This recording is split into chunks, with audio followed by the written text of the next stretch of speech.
بسم اللہ الرحمن الرحیم الحمد للہ رب العالمین والصلاة والسلام علی سید المرسلین والعاقبۃ للمتقین۔ نماز اسلام کا ایک بہت اہم رکن ہے، اللہ تعالیٰ کی یاد اور اللہ تعالیٰ سے تعلق قائم کرنے کا بہت بڑا ذریعہ ہے۔ نبی اکرم صلی اللہ علیہ وسلم نے نماز کو اپنی آنکھوں کی ٹھنڈک قرار دیا۔ نماز کا وقت ہوتا تو آپ صلی اللہ علیہ وسلم حضرت بلال رضی اللہ تعالی عنہ کو ان الفاظ کے ساتھ آذان دینے کا حکم فرماتے: اقم الصلاۃ یا بلال ارحنا بہا، اے بلال ہمیں نماز سے راحت پہنچاؤ۔ ابو داؤد کی روایت ہے۔ نماز کو رسول اکرم صلی اللہ علیہ وسلم نے جنت میں جانے کی ضمانت قرار دیا۔ حضرت ربیعہ بن کعب اسلمی رضی اللہ تعالی عنہ رسول اللہ صلی اللہ علیہ وسلم کی خدمت میں حاضر رہتے اور نبی صلی اللہ علیہ وسلم کے لیے وضو کا پانی اور دوسری چیزیں لایا کرتے تھے۔ ایک مرتبہ آپ نے خوش ہو کر فرمایا: ربیعہ مانگو، کیا مانگتے ہو؟ حضرت ربیعہ رضی اللہ تعالی عنہ نے عرض کیا: یا رسول اللہ صلی اللہ علیہ وسلم، جنت میں آپ کا ساتھ چاہتا ہوں۔ آپ نے فرمایا: تو پھر سجدوں کی کثرت سے میری مدد کرو۔ یہ صحیح مسلم کی روایت ہے۔ یعنی اگر تمہارے نامہ اعمال میں سجدے زیادہ ہوئے تو میرے لیے تمہاری سفارش کرنا آسان ہو جائے گا۔ اللہ تعالیٰ نے قرآن پاک میں کامیاب لوگوں کی نشانی یہ بتائی ہے کہ وہ نماز کی پابندی کرتے ہیں۔ سورۃ المؤمنون آیت 9۔ سورۃ نور میں فرمایا کہ انہیں تجارت اور خرید و فروخت اللہ کی یاد اور نماز قائم کرنے اور زکوٰۃ دینے سے غافل نہیں کرتی۔ اللہ تعالیٰ نے نماز کو اقامت دین کی تمام تر جد و جہد کا حاصل قرار دیا۔ ارشاد باری تعالیٰ ہے: اگر ہم انہیں زمین میں اقتدار بخشیں، یعنی مسلمان زمین میں عروج کو پہنچے، طاقتور ہوں، تو وہ نماز قائم کریں گے، یعنی لوگوں کو اللہ کے آگے جھکائیں گے، زکوٰۃ ادا کریں گے، نیکی کا حکم دیں گے اور برائی سے منع کریں گے۔ یہ ایک اسلامی حکومت کی بنیادی خصوصیات ہیں۔ تکلیف، دکھ اور رنج کے وقت مومن کا یہی سب سے بڑا سہارا ہے۔ ارشاد باری تعالیٰ ہے: اے لوگو جو ایمان لائے ہو، اللہ سے صبر اور نماز کے ساتھ مدد مانگو۔ حضرت ابراہیم علیہ السلام اللہ تعالیٰ کے حکم پر اپنے اہل و عیال کو بیت الحرام کے پاس بے آب و گیاہ جگہ پر لے آئے تو بارگاہ رب العزت میں یہ دعا کی کہ میرے رب مجھے اور میری اولاد کو نماز قائم کرنے والا بنا۔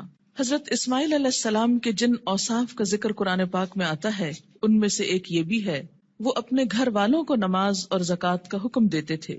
آپ صلی اللہ علیہ وسلم کو بھی اس بات کا حکم دیا گیا کہ آپ اپنے اہل و عیال کو نماز کا حکم دیں اور خود بھی اس کے پابند رہیں۔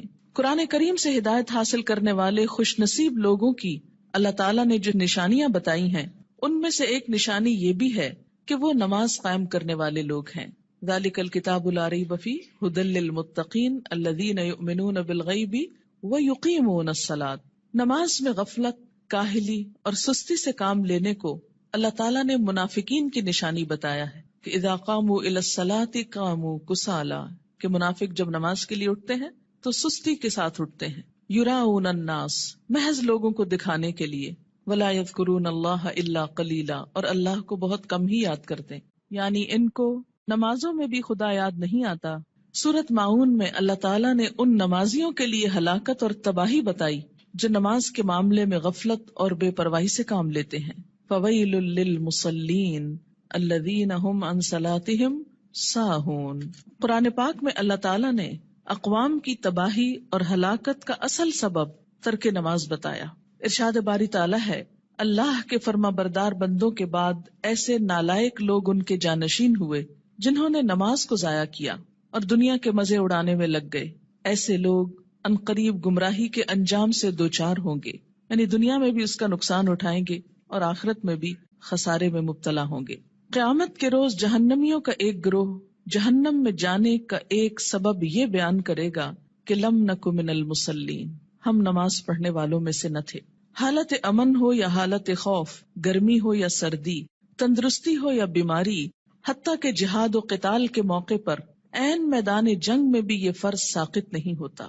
رسول اکرم صلی اللہ علیہ وسلم 5 فرض نمازوں کے علاوہ نماز تہجد، نماز اشراق، نماز چاشت، تحیت الوضو، تحیت المسجد کا بھی اہتمام فرماتے تھے۔ اور پھر خاص خاص مواقع پر اپنے رب کے حضور توبہ استغفار کے لیے نماز ہی کو ذریعہ بناتے، یعنی صلاۃ توبہ.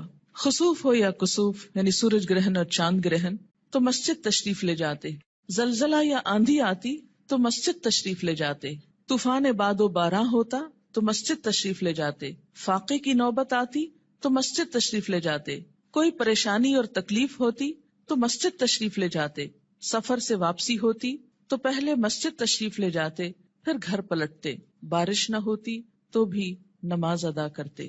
گویا ہر غم، دکھ اور تکلیف کے موقع پر نماز.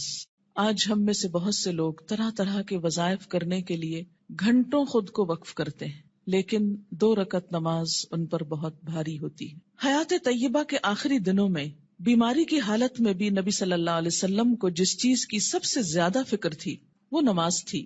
وفات مبارک سے چند یوم قبل تیز بخار کی وجہ سے آپ پر غنودگی کی حالت طاری تھی. عشاء کے وقت آنکھ کھلی تو سب سے پہلے یہ سوال کیا، کیا لوگوں نے نماز پڑھ لی ہے؟ یعنی سب سے زیادہ جس بات کی فکر تھی وہ کیا؟ نماز. عرض کیا گیا نہیں، آپ ہی کا انتظار ہے. سرور عالم صلی اللہ علیہ وسلم نے پھر اٹھنا چاہا تو بے ہوش ہو گئے. جب آنکھ کھلی تو زبان مبارک سے پھر وہی الفاظ نکلے، کیا لوگوں نے نماز پڑھ لی ہے؟ عرض کیا گیا نہیں، آپ ہی کا انتظار ہے.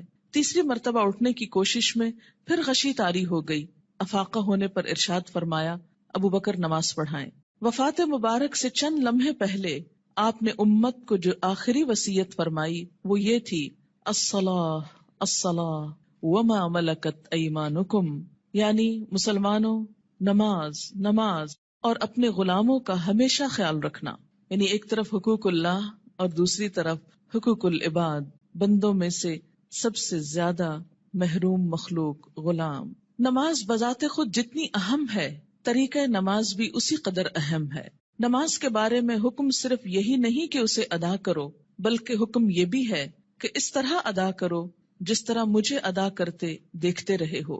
ایک حدیث مبارک میں کچھ یوں آتا ہے کہ قیامت کے روز حقوق اللہ میں سے سب سے پہلے نماز کا حساب لیا جائے گا.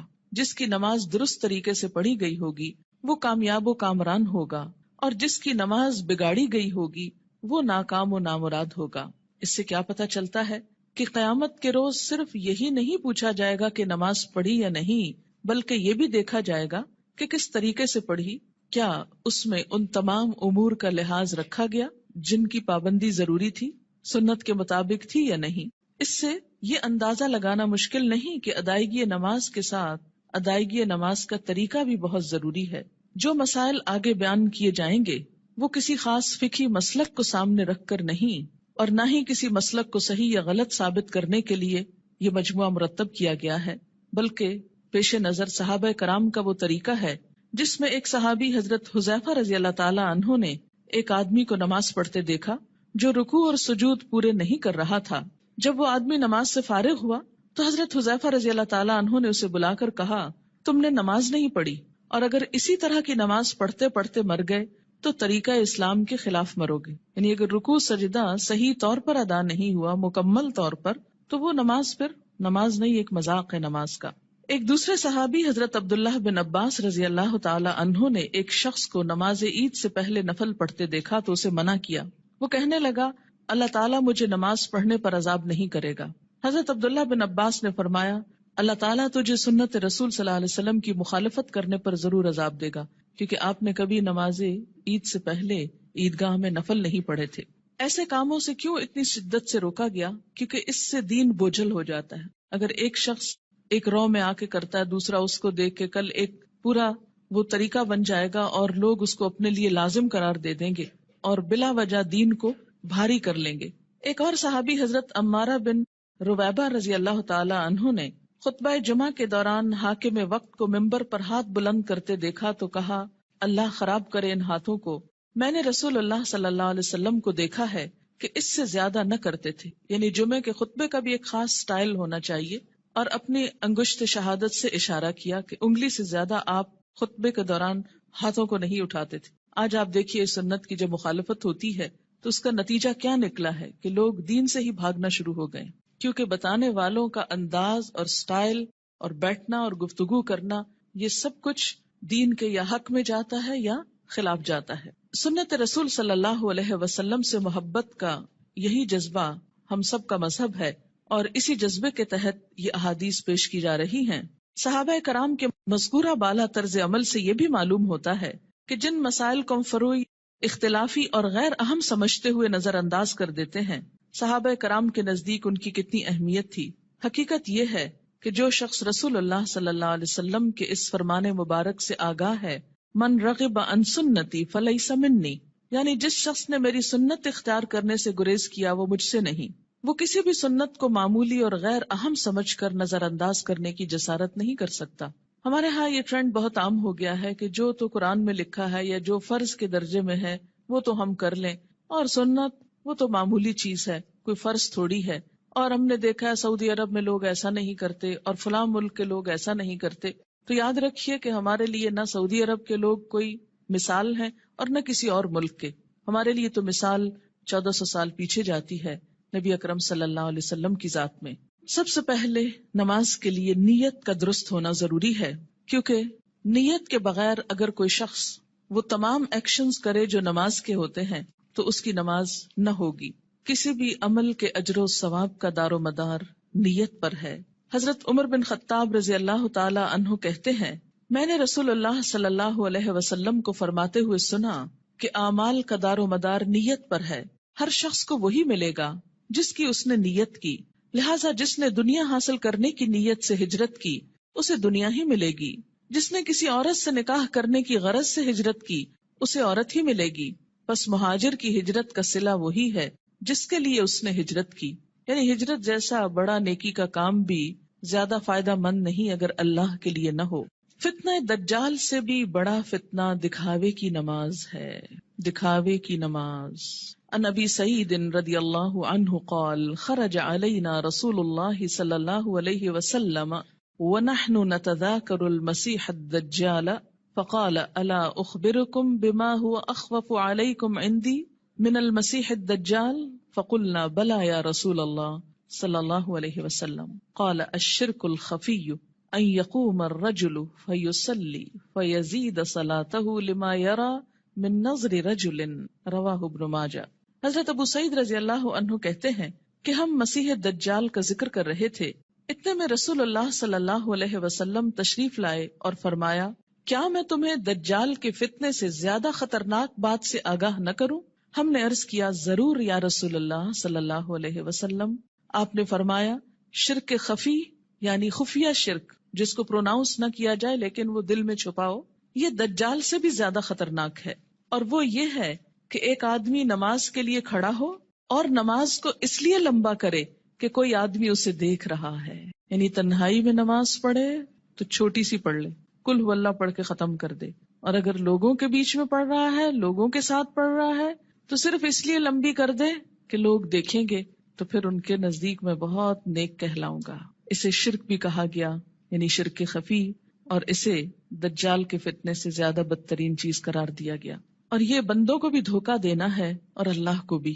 منافقین کی ایک صفت ہم نے قرآن پاک میں پڑھی تھی کہ یخادعون اللہ والذین آمنوا، یعنی اپنے ساتھ والوں کو دھوکہ دینے کی بات ہے نا، کہ وہ سمجھیں گے کہ میں اتنا اچھا نمازی ہوں جبکہ ہوں نہیں، تنہائی میں پڑھوں تو کچھ اور پڑھتا ہوں۔ وما یخدعون الا انفسهم، ایسے لوگ محض اپنے آپ ہی کو دھوکہ دیتے ہیں۔ تو جیسی ہم اکیلے میں پڑھتے ہیں ویسی اگر سب کے سامنے پڑھ لیں گے تو کوئی ہم کو نہیں مارے گا، ہو سکتا ہے کوئی نوٹس بھی نہ کر رہا ہو ہم کیا کر رہے ہیں، کسی کو اتنی فرصت کہاں کہ وہ سب اپنے کام چھوڑ کے صرف یہ دیکھے کہ اس کی نماز کتنی لمبی اور چھوٹی۔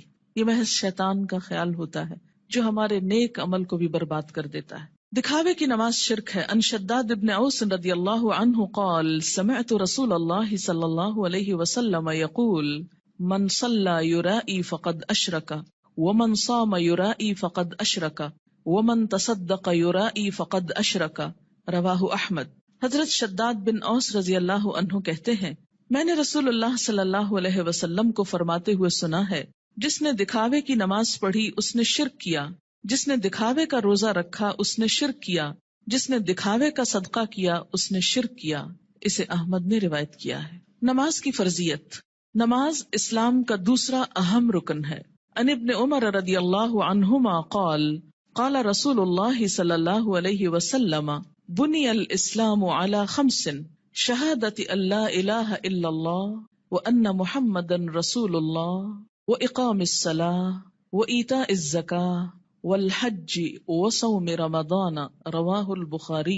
حضرت عبداللہ بن عمر رضی اللہ عنہ کہتے ہیں کہ رسول اللہ صلی اللہ علیہ وسلم نے فرمایا، اسلام کی بنیاد 5 چیزوں پر رکھی گئی ہے، اس بات کی شہادت، گواہی کہ اللہ کے سوا کوئی الہ نہیں اور محمد صلی اللہ علیہ وسلم اللہ کے رسول ہیں۔ نمبر 2، نماز قائم کرنا۔ نمبر 3، زکوٰۃ ادا کرنا۔ نمبر 4، حج کرنا۔ نمبر 5، رمضان کے روزے رکھنا۔ اسے بخاری نے روایت کیا ہے۔ ہجرت سے قبل 2 رکعت اور ہجرت کے بعد 4 رکعت نماز فرض ہوئی۔ یعنی نماز کی فرضیت کیسے ہوئی؟ مکہ میں کیسے تھی؟ ہجرت سے قبل 2 فرض اور بعد میں 2 4 ہو گئے اور فجر 2 ہی رہی۔ عن عائشہ رضی اللہ عنہا قالت فرض اللہ الصلاة حين فرضها ركعتين في الحضر والسفر فأقرت صلاة السفر وزید فی صلاة الحضر متفق علیہ۔ حضرت عائشہ رضی اللہ تعالی عنہا فرماتی ہیں، جب معراج کی رات اللہ تعالیٰ نے نماز فرض کی تو حضر و سفر، حضر کہتے ہیں حاضر ہونا، گھر میں رہنا، دونوں کے لیے 2 رکعت نماز فرض کی، بعد میں سفر کی نماز 2 رکعت برقرار رکھی گئی اور حضر کی نماز میں اضافہ کر دیا گیا۔ اسے بخاری اور مسلم نے روایت کیا ہے۔ نماز کی فضیلت، روزانہ باقاعدگی سے 5 نمازیں ادا کرنے سے تمام صغیرہ گناہ معاف ہو جاتے ہیں۔ عن ابی ہریرہ رضی اللہ عنہ قال قال رسول اللہ صلی اللہ علیہ وسلم ارأیتم لو ان نہرا بباب احدکم یغتسل فیہ کل یوم 5 ما تقول ذلك یبقی من درنہ قالوا لا يبقي من درنه شيئا قال فذلك مثل الصلوات الخمس يمحو الله بها الخطايا متفق علیہ۔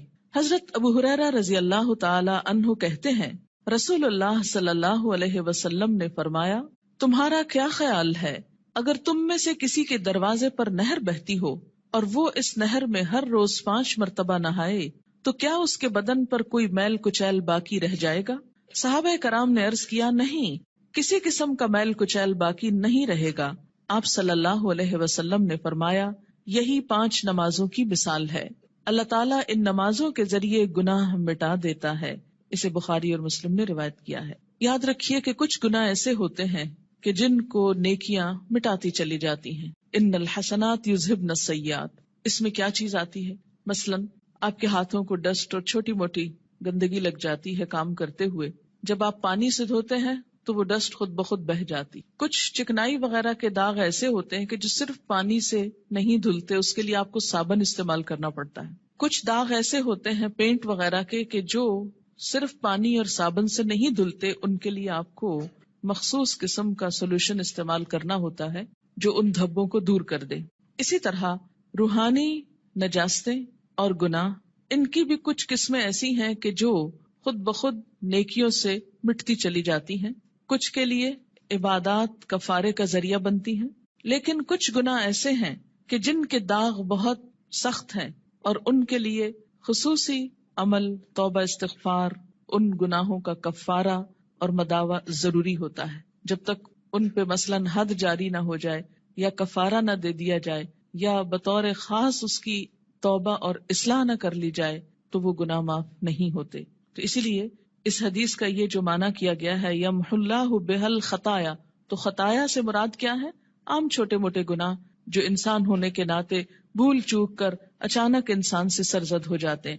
آپ منہ سے کچھ کہنے چلے تھے، کچھ اور کہہ بیٹھے، آپ کی نیت نہیں تھی، ارادہ نہیں تھا، اچانک ہی کچھ ہو گیا، پھر احساس ہوتا ہے، پھر آپ دوبارہ اس کی اصلاح کرتے ہیں، لیکن بسا اوقات وہ بھی بھول جاتے ہیں۔ تو ایسے میں کیا ہے کہ جو چیزیں انجانے میں نہ چاہتے ہوئے انسان سے ہو جائیں تو اللہ تعالیٰ انسان کے گناہوں کو مختلف عبادات کے ذریعے دھوتا رہتا ہے۔ نماز گناہوں کی آگ کو ٹھنڈا کرتی ہے۔ ان انس بن مالک رضی اللہ عنہ قال قال رسول اللہ صلی اللہ علیہ وسلم ان للہ ملکا ینادی عند کل صلاة یا بنی آدم قوموا الی نیرانکم التی اوقدتموها فاطفئوها رواہ الطبرانی فی الاوسط۔ حضرت انس بن مالک رضی اللہ تعالی عنہ کہتے ہیں، رسول اللہ صلی اللہ علیہ وسلم نے فرمایا، ہر نماز کے وقت اللہ تعالیٰ کا مقرر کردہ فرشتہ پکارتا ہے، لوگو اٹھو اس آگ کو بجھانے کے لیے جسے تم نے اپنے گناہوں سے جلایا ہے. یعنی انسان کے گناہ انسان کے لیے جہنم کی آگ تیار کرتے ہیں، لیکن جب انسان نماز پڑھتا ہے آگ بجھ جاتی. 5 نمازیں باقاعدگی سے ادا کرنے والا قیامت کے دن صدیقین اور شہداء کے ساتھ ہوگا.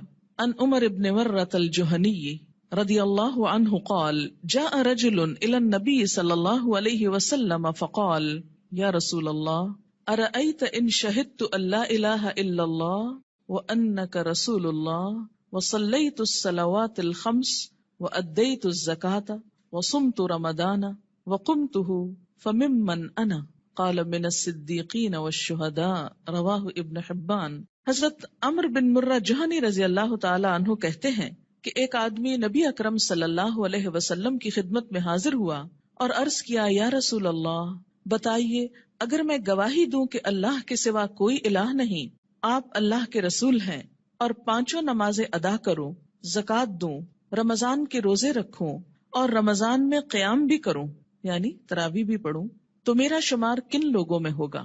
آپ صلی اللہ علیہ وسلم نے ارشاد فرمایا صدیقین اور شہداء میں. اسے ابن حبان نے روایت کیا ہے. یعنی فرائض کا پورا کرنے والا بلند درجے رکھتا ہے، الا یہ کہ وہ بندوں کے حقوق میں ایسی کمی کرے کہ جس سے اس کے فرائض کا اجر بھی ختم ہو جائے.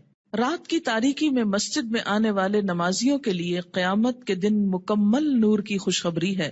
ان بریدہ رضی اللہ عنہ ان النبی صلی اللہ علیہ وسلم قال بشر المشائین فی الظلم الى المساجد بالنور التام یوم القیامہ رواہ ابو داود والترمذی. حضرت بریدہ رضی اللہ تعالی عنہ روایت کرتے ہیں کہ نبی اکرم صلی اللہ علیہ وسلم نے فرمایا اندھیرے میں مسجدوں کی طرف چل کر جانے والوں کو قیامت کے دن مکمل روشنی کی خوشخبری دے دو. یہ تو آپ سب جانتے ہیں نا کہ حشر کے میدان میں بہت اندھیرا ہوگا، لیکن کچھ لوگوں کے پاس نور ہوگا، کچھ کے پاس ہوگا پھر چھین لیا جائے گا منافقوں سے. اور یہ نور کون سا نور ہوگا؟ انسان کے اپنے اعمال کا. اور اس نور کو بڑھانے والی چیز نماز ہے، اور خصوصاً رات کے اندھیرے میں مسجد جانے والوں کے لیے خوشخبری ہے. عورتوں کے لیے گھر میں ہی یہ نماز پڑھنے کا اجر ہے، اور اگر وہ مسجد نہیں بھی جا پاتی تو انشاءاللہ پابندی سے نماز ادا کرنے کی صورت میں وہ اس اجر سے محروم نہیں رہیں گی. نور کی وہ دعا بھی سکھائی گئی نا کہ ربنا اتمم لنا نورنا، اللہ ہمارا نور ہم پہ مکمل کر دے. کہ حشر کے میدان میں یہ دعا مانگیں گے اہل ایمان اس پریشانی سے کہ کہیں ان کا نور ان سے چھین نہ لیا جائے. مسجد میں آنے والے نمازی اللہ کے ملاقاتی ہیں جن کی اللہ تعالیٰ عزت فرماتا ہے. وَأَن سلمان رضی اللہ عنہ ان النبی صلی اللہ علیہ وسلم قال من تودأ فی بیتہ فاحسن الوضوء ثم اتى المسجد فهو زائر اللہ وحق علی المزور ان یکرم الزائر رواہ الطبرانی. حضرت سلمان رضی اللہ تعالی عنہ سے روایت ہے کہ نبی اکرم صلی اللہ علیہ وسلم نے فرمایا جس نے اپنے گھر میں اچھی طرح وضو کیا اور پھر مسجد میں آیا وہ اللہ کا ملاقاتی ہے، اور میزبان کے لیے ضروری ہے کہ وہ اپنے ملاقاتی کی عزت کرے. قیامت کے دن ایسے لوگوں کو عزت کے ساتھ جنت میں رکھا جائے گا، عزت کا لباس پہنایا جائے گا اور عزت کا مقام دیا جائے گا. وَلَهُمْ أَجْرٌ کریم کی جو بات آتی ہے، کریم عزت والا. نماز کی اہمیت. بے نماز کا انجام قارون، فرعون، حامان اور ابی ابن خلف کے ساتھ ہوگا. ان عبداللہ ابن عمرو ابن العاص رضی اللہ عنہما ان النبی صلی اللہ علیہ وسلم انہ ذکر الصلاة یوما فقال من حافظ علیہا كانت له نورا وبرهانا ونجاتا يوم القيامة ومن لم يحافظ عليها لم يكن له نورا ولا برهانا ولا نجاتا وكان يوم القيامة مع قارون وهامان وفرعون وأبي بن خلف رواه ابن حبان.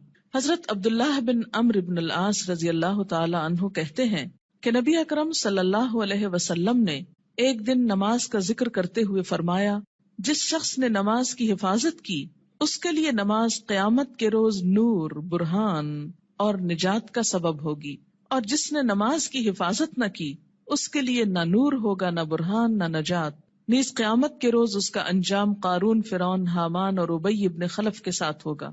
اسے ابن حبان نے روایت کیا ہے. یہاں پر نماز کی حفاظت کا ذکر ہے، پابندی وقت بھی مراد ہے، رکوع اور سجود وغیرہ کی حفاظت بھی، اپنے دل اور خیالات کی حفاظت بھی، طہارت کی حفاظت بھی، تو ایسی نماز پڑھنے والے کی اللہ تعالیٰ بھی حفاظت فرمائیں گے، اور قیامت کے دن اس کے لیے یہ نماز سراسر فائدے کا سبب ہوگی۔ اور اگر نہیں تو ایسا شخص فرعون، قارون، جو مال کی محبت میں گرفتار تھا، کیونکہ عموماً انسان نمازوں کی پرواہ کیوں نہیں کرتا؟ مال کی محبت میں گرفتار ہو کر۔ فرعون حکومت اور جاہ و مال کی وجہ سے، تکبر کی وجہ سے۔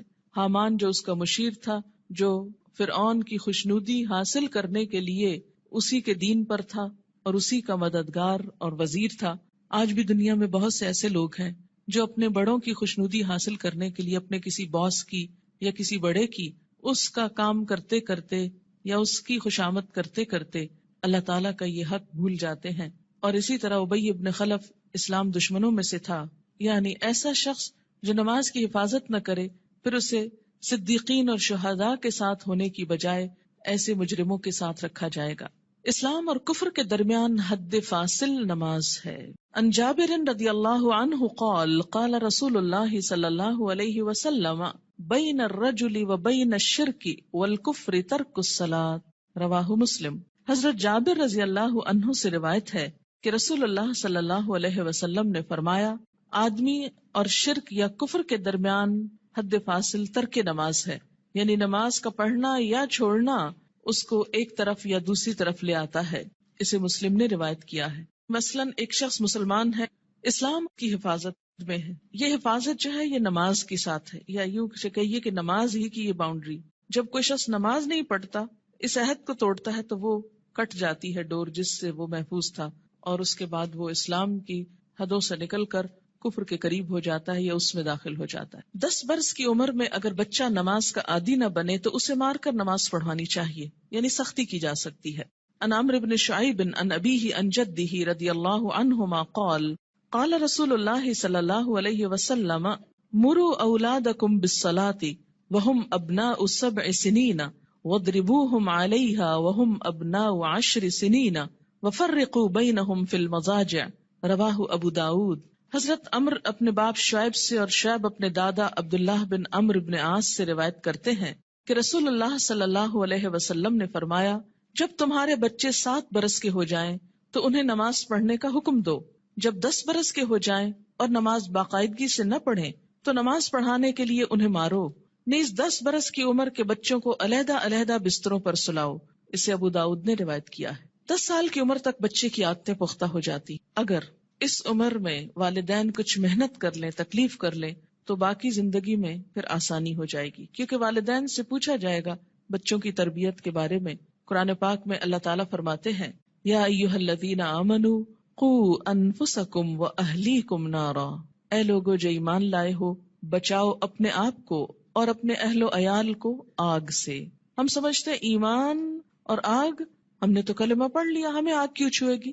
اللہ تعالیٰ ایمان والوں ہی سے فرما رہے ہیں کہ اپنے آپ کو اور اپنے بچوں کو، بیوی کو، گھر والوں کو، اہل و عیال کو آگ سے بچاؤ، یعنی ان کی اسلامی خطوط پر تربیت کرو تاکہ وہ اللہ کے بندے بن کر زندگی بسر کر سکیں۔ اگر کوئی شخص اس سلسلے میں کوتاہی کرتا ہے تو اس سے پوچھ ہوگی۔ بہرحال یہاں 7 برس کی عمر سے نماز کی ابتدا کا حکم ہے، اس سے پہلے بچوں کو تکلیف نہیں دینی چاہیے۔ اگر خود شوق سے کچھ کرتے ہیں، مثلاً ماں نماز پڑھی، ساتھ آ کے سجدے کرتے ہیں، بیٹھ جاتے ہیں، تو ٹھیک ہے، لیکن 7 سال سے پہلے انہیں تکلیف نہیں دینی چاہیے۔ اس میں ضرور کوئی حکمت ہوگی کہ 7 سال ہی، کیونکہ اس وقت تک بچہ اپنے کام بہت سے خود کرنے کا عادی ہو جاتا ہے، اہل ہو جاتا ہے۔ 7 سال کے کم عمر بچے کو مثلاً 6 سال میں آپ کو ہاتھ بھی دھلانے ہیں، آپ کو منہ بھی دھلانا ہے، تو ماؤں کے لیے ایک بہت تکلیف ہو جاتی، لیکن عام طور پر 7 سال کا بچہ اپنے یہ کام خود کو واش کر سکتا ہے، خود کو صاف کر سکتا ہے، نہا سکتا ہے، وضو کر سکتا ہے، تو 7 سال کی عمر میں ابتدا کی جائے اور 3 سال تک نرمی سے اسے نماز کا عادی بنایا جائے۔ جب 10 سال کا ہو جائے تو پابندی شروع کرا دی جائے، اور اب اگر پابندی نہ کرے تو سختی کی جائے۔ لیکن انشاءاللہ جو 7 سال سے ابتدا کرا دے گا اس کو 10 سال میں سختی کی ضرورت نہیں رہے گی، اور اس میں آپ پھر تدریج سے کام لے سکتے ہیں۔ مثلا میں نے اپنے بچوں کے ساتھ یہ کیا کہ ان کو جو 7ویں سال کی جو برتھ ڈے آپ سیلیبریٹ کرتے ہیں تو کیک کھلانے کی بجائے بٹھا کے یہ بتایا کہ نماز کتنی امپورٹنٹ ہے، اور آج سے تم 7 سال کے ہو گئے ہو اور ہم سب مل کر مغرب کی نماز پڑھیں گے. میں نے یہ نہیں کہا کہ تم پڑھو، بلکہ ہم پڑھیں گے. اور ساتھ کھڑے ہو کر وضو کروایا، ساتھ کھڑے ہو کر نماز پڑھائی.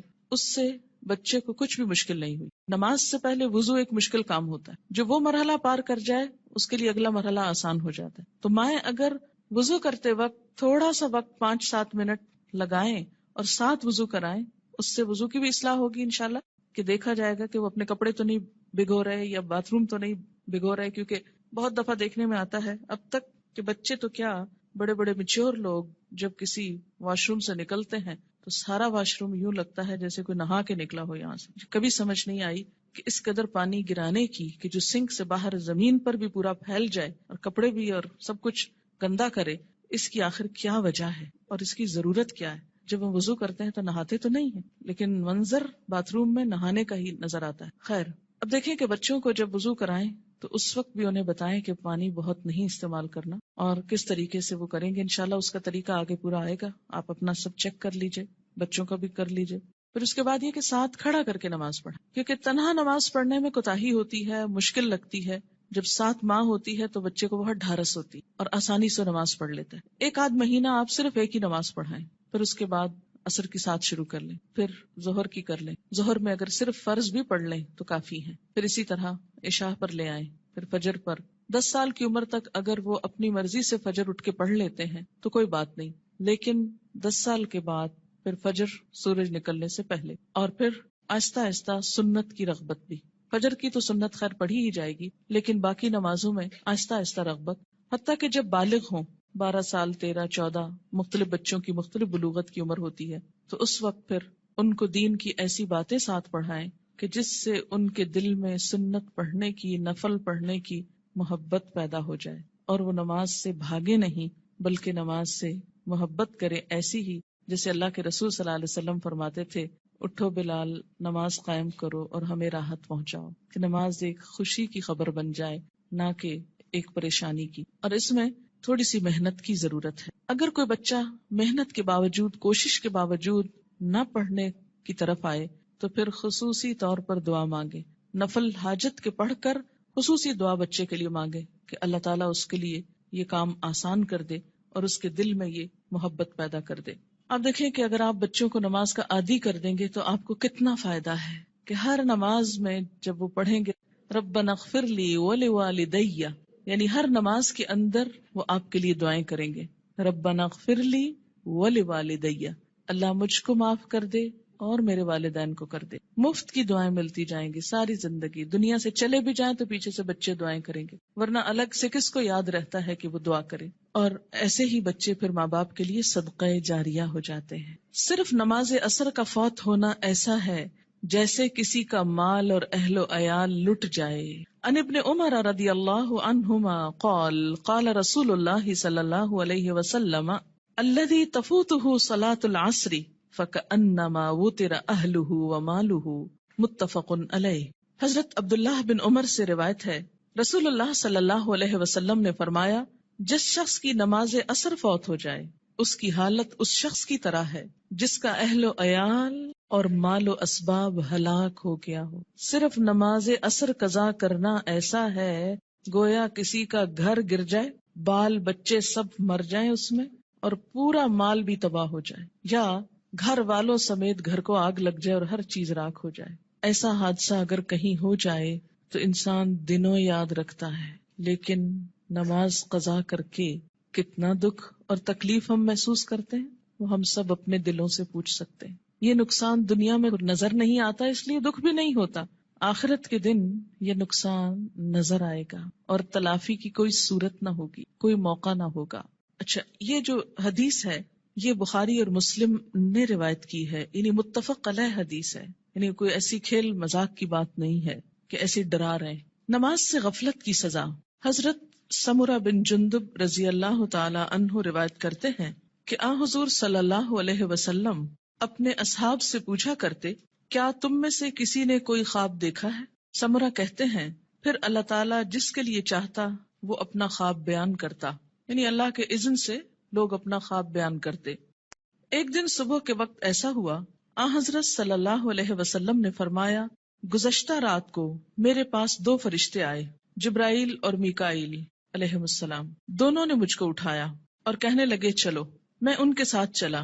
ایک آدمی کے پاس پہنچے جو کروٹ پر لیٹا ہے، یعنی پہلو پہ لیٹا ہوا ہے، اور دوسرا شخص جو ایک فرشتہ ہے پتھر لیے ہوئے اس کے سر پہ کھڑا ہے. وہ کیا کرتا ہے؟ جھک کر پتھر سے اس کا سر کچل ڈالتا ہے. یعنی کھڑا آدمی جھک کر پتھر سے سر کچلتا ہے اور پتھر ڈھلک کر ادھر آ جاتا ہے. یعنی جب وہ پھینکتا ہے سر کچل کر پتھر دوسری طرف چلا جاتا ہے.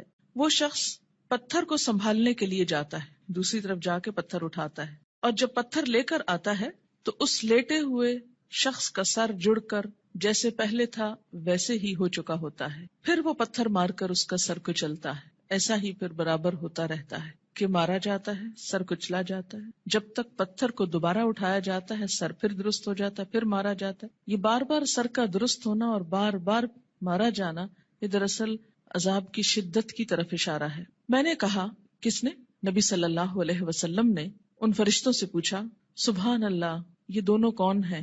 انہوں نے کہا چلو، یعنی ابھی نہیں پوچھو. ہم پھر چل پڑے اور ایک شخص پر پہنچے جو سیدھا لیٹا ہوا ہے، چت لیٹا ہوا ہے، اور اس کے پاس ایک اور شخص لوہے کی سنی لیے ہوئے کھڑا ہے، یعنی لوہے کا ایک ہیمر سا.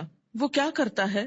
اس کے منہ کے ایک طرف جا کر اس کا گلپھڑا گدی تک پھاڑ ڈالتا ہے، یعنی منہ کے اندر سے، اور نتنے اور آنکھ کو بھی اسی طرح گدی تک چیر دیتا ہے، نتنے کو بھی، آنکھ کو بھی، منہ کو بھی. پھر منہ کی دوسری طرف جا کر بھی ایسا ہی کرتا ہے، اور جب ایک طرف کا چیرتا ہے تو دوسری طرف جا کر بھی ایسا ہی کرتا ہے، اور جب ایک طرف چیر چکا ہوتا ہے تو دوسری طرف بالکل درست ہو چکی، نہیں پہلے ایک طرف پھر دوسری طرف، اتنے میں پہلا درست ہو چکا ہوتا ہے، اور پھر وہ اسی طرح اس کو چیرتا ہے، پھر وہ درست ہو جاتا ہے. ایسا ہی برابر ہو رہا ہے. میں نے اپنے ساتھ والے فرشتوں سے پوچھا سبحان اللہ، یہ دونوں کون ہیں؟ انہوں نے کہا چلو چلو، یعنی ابھی آگے چلتے ہیں، ابھی نہ پوچھو. خیر پھر ہم تینوں چلے. ایک گڑھے پر پہنچے جو تندور کی طرح تھا. سمرہ بن جندب رضی اللہ تعالی عنہ کہتے ہیں میں سمجھتا ہوں کہ آن حضور صلی اللہ علیہ وسلم نے یہ بھی فرمایا اس تندور میں غل اور شور ہو رہا تھا.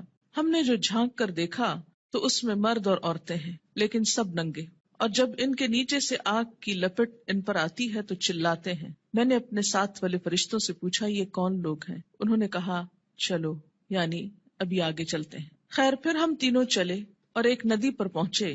سمرہ کہتے ہیں میں سمجھتا ہوں کہ آن حضرت صلی اللہ علیہ وسلم نے فرمایا اس کا پانی، ندی کا پانی خون کی طرح سرخ تھا، اور ایک شخص اس ندی میں تیر رہا تھا.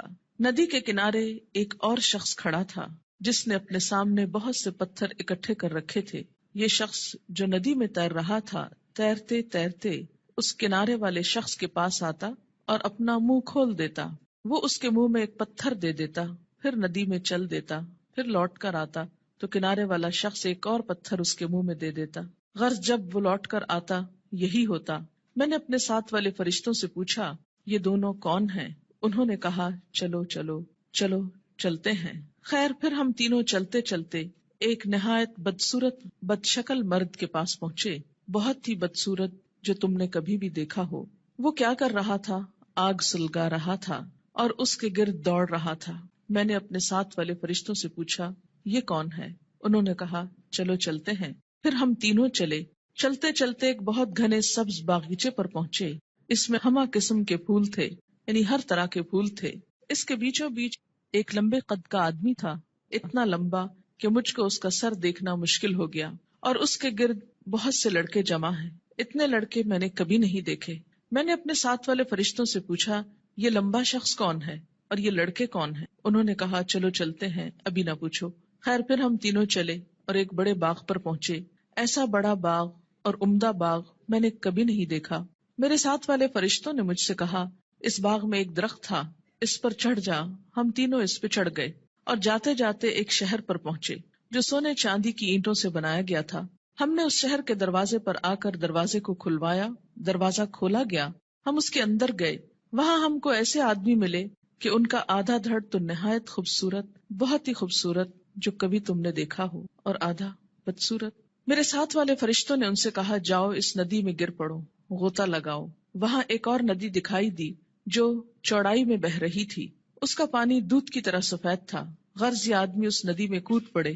پھر جو لوٹ کر ہمارے پاس آئے تو ان کی بدصورتی جاتی رہی، ان کا پورا جسم خوبصورت ہو گیا۔ اب میرے ساتھ والے فرشتے کہنے لگے یہ شہر جنت العدن ہے، قرآن پاک میں آتا ہے نا جنات عدن، ہمیشہ رہنے والا باغ، ایور گرین، اور یہی تمہارا مقام ہے۔ میری آنکھ جو اوپر اٹھی تو کیا دیکھتا ہوں، ایک محل ہے سفید ابر کی طرح، یعنی بادل کی طرح۔ ان فرشتوں نے کہا یہ تمہارا گھر ہے۔ میں نے کہا اللہ تم کو برکت دے، مجھ کو چھوڑو میں اپنے گھر میں جاؤں۔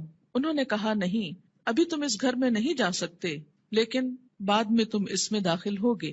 میں نے کہا اچھا خیر، اس رات کو میں نے جو عجیب عجیب باتیں دیکھی تو ان کی حقیقت بیان کرو۔ انہوں نے کہا ہاں، اب ہم تم سے ان کی حقیقت بیان کرتے ہیں۔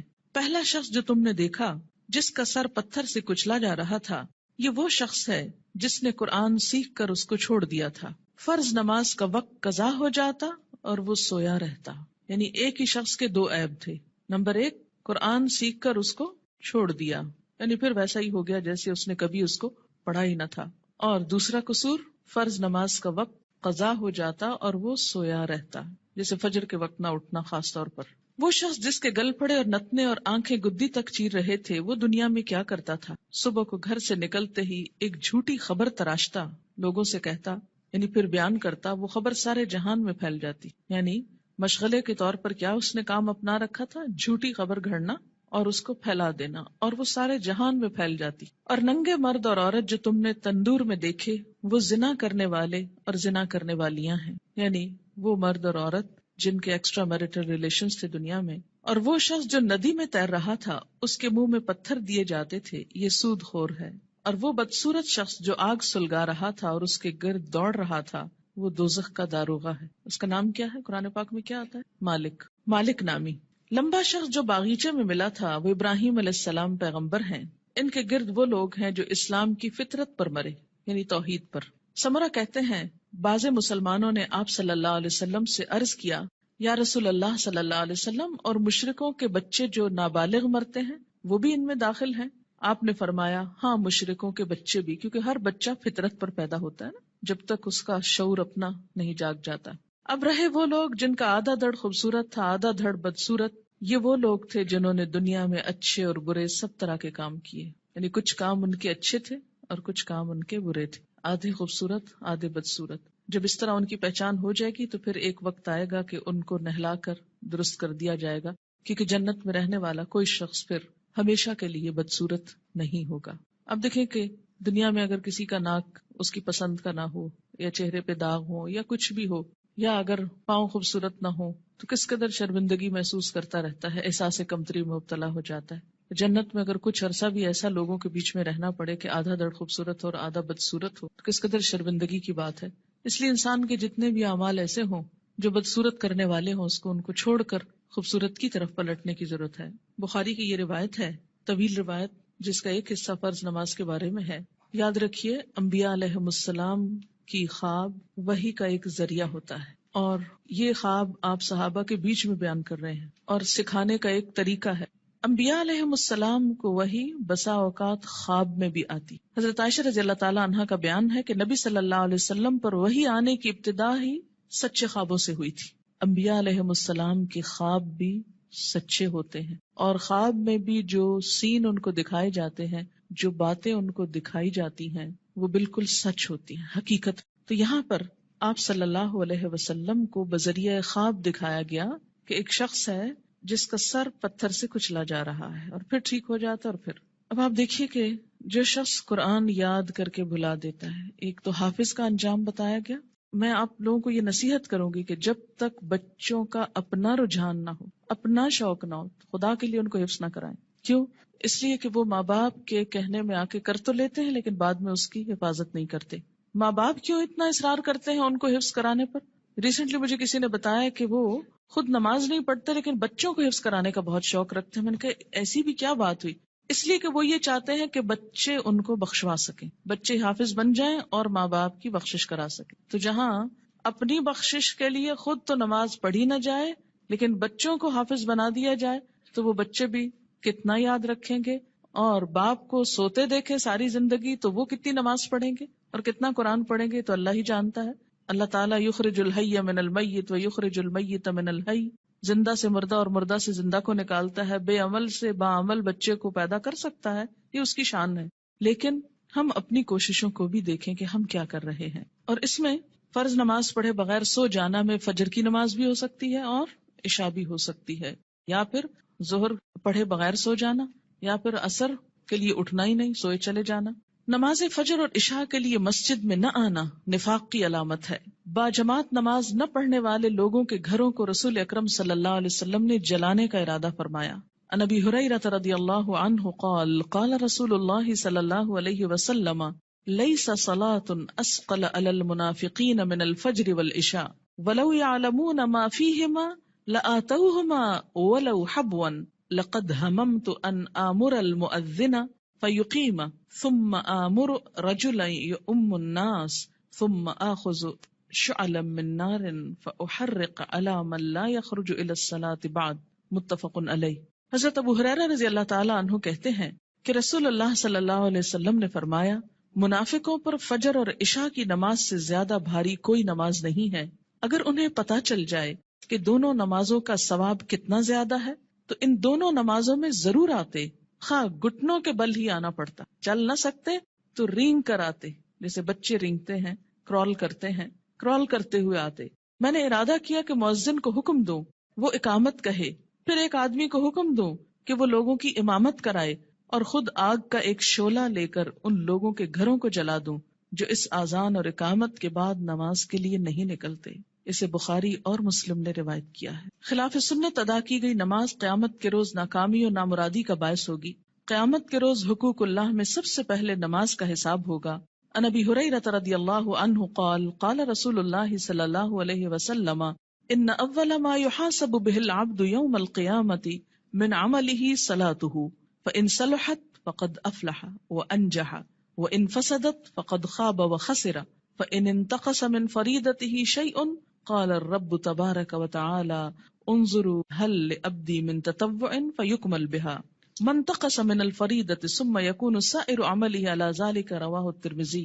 حضرت ابو ہریرہ رضی اللہ تعالی عنہ کہتے ہیں رسول اللہ صلی اللہ علیہ وسلم نے ارشاد فرمایا، قیامت کے روز بندے سے سب سے پہلے جس چیز کا حساب لیا جائے گا وہ اس کی نماز ہے. اگر نماز درست ہوئی تو بندہ کامیاب و کامران ہوگا. درست ہوئی یعنی صحیح طریقے پر ہوئی، مراد سنت کے مطابق. اور اگر نماز خراب ہوئی تو ناکام و نامراد ہوگا. خراب نماز سے مراد کیا؟ پڑھی تو لیکن اس کے جو آداب تھے ان کا لحاظ نہیں رکھا. اس میں طہارت، قبلے کا رخ ہونا، لباس کا درست ہونا، یہ ساری چیزیں آ جاتی. اگر بندے کے فرائض میں کچھ کوتاہی ہو گئی تو اللہ تعالیٰ فرمائیں گے میرے بندے کے نامہ اعمال میں دیکھو کوئی نفل عبادت ہے. یعنی اگر فرض نماز کم ہو گئی تو کہاں سے پوری کی جائے گی؟ نفل سے. اگر فرض زکوٰۃ میں کوئی کمی ہو گئی تو نفل صدقات سے. اسی طرح باقی عبادات میں بھی. پھر اس کے تمام اعمال کا حساب اسی طرح ہوگا. پہلے فرائض کو دیکھا جائے گا، اگر کوئی کمی ہو تو نوافل سے پوری کر دی جائے گی. لیکن اگر پڑھے ہی صرف فرض ہوں اور وہ بھی صحیح طریقے پر نہ ہو، اور نوافل کی طرف تو ہماری عام طور پر توجہ ہی کم ہوتی ہے. ہم میں سے کتنے نفل روزے رکھتے ہیں، کتنے نفلی صدقہ کرتے ہیں، کتنے نفل نماز پڑھتے ہیں، کتنے نفلی حج کرتے ہیں. نفل تو ایکسٹرا کے معنوں میں ہے، لیکن چلے اگر کم بھی ہے کچھ تو اس کو صحیح طریقے پر تو ادا کیا جائے تاکہ وہ قیامت کے دن نجات کا سبب بنے. وآخر دعوانا ان الحمد للہ رب العالمین.